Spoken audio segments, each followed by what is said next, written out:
Hello guys, നമ്മളിപ്പോൾ പോണത് സുക്കുമ്പിയുടെ മുടി വെട്ടിക്കാൻ വേണ്ടിയിട്ടാട്ടോ. അപ്പോൾ ഒന്ന് മുടി വെട്ടിച്ചൊന്ന് സുന്ദരനാക്കിയിട്ട് വരാമെന്ന് വിചാരിച്ചിട്ടാണ് പോണത്. നമ്മൾ എന്ന് പോയാലും മുടി വെട്ടുകാരൻ അവിടെ ഉണ്ടാവാറില്ല. അയാൾ ഏതിലും വഴിക്ക് പോയിട്ടുണ്ടാവും, ചെന്ന് കട തുറന്നിട്ടിട്ടുണ്ടാവും, ഏതിലും വഴിക്ക് പോയിട്ടും കാണും. അപ്പോൾ സുക്കുമ്പി ഇത് സൈക്കിളൊക്കെ ആയിട്ടാണ് ഒന്ന് വന്നേക്കുന്നത്. സുക്കുമ്പി സ്പീഡിൽ ചവിട്ടുവാണ്, ഞാൻ പുറകെ കൂടെ പോകുന്നേ ഉള്ളൂ. അല്ലെങ്കിൽ ഇവൻ്റെ ഒപ്പം ഞാൻ നടക്കേണ്ടി വരും, എനിക്ക് വട്ടളയുകയും ചെയ്യും. അത് കഴിഞ്ഞ് നമ്മളിതേ ഓരോ രീതിക്ക് നടന്ന് പോകണം. ഭയങ്കര തണുപ്പാണ്, കൈയൊക്കെ വിരലൊക്കെ ഭയങ്കരമായിട്ട് തണുത്തിരിക്കുവാണ്. അങ്ങനെ നമ്മളിതേ നമ്മുടെ ഗേറ്റിൻ്റെ അവിടെ എത്തി. ഇനി സുക്കുമ്പിയുടെ സൈക്കിൾ വെക്കാൻ എന്താണ് ഏറ്റവും വലിയ ടാസ്ക്.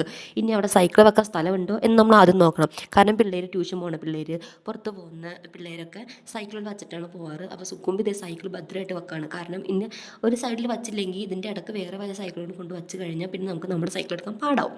അപ്പോൾ നമ്മളിത് ഇതെല്ലാം വെച്ച് നമ്മൾ ഇറങ്ങിയിട്ടോ. ഇപ്പോൾ സമയം 5 മണി ആവാൻ പോകുന്നേ ഉള്ളൂ. അപ്പോഴത്തേക്കും രാത്രി ആയ പോലെയായി. ഇനി ഒരു 5:10 ആകുമ്പോഴത്തേക്കുണ്ടല്ലോ ഇവിടെ സമയം 8 മണി സമയത്തെ പോലെ തന്നെ രാത്രിയാവും. നമ്മൾ നേരെ പോയത് ATM-ലോട്ടാട്ടോ. ATM പോയിട്ട് വേണം നമുക്ക് മുടി വെട്ടാൻ പോവാൻ. അങ്ങനെ നമ്മളത് ATM കയറിയിട്ട് മുടി വെട്ടാൻ പോയപ്പോൾ തന്നെ അയാൾ അവിടെ ഇല്ല. ഞാൻ പറഞ്ഞതുപോലെ തന്നെ അയാൾ അവിടെ ഇല്ല. അയാൾ ഈ കട തുറന്നിട്ട് അങ്ങോട്ട് പോകുന്നു എനിക്കറിയത്തില്ല.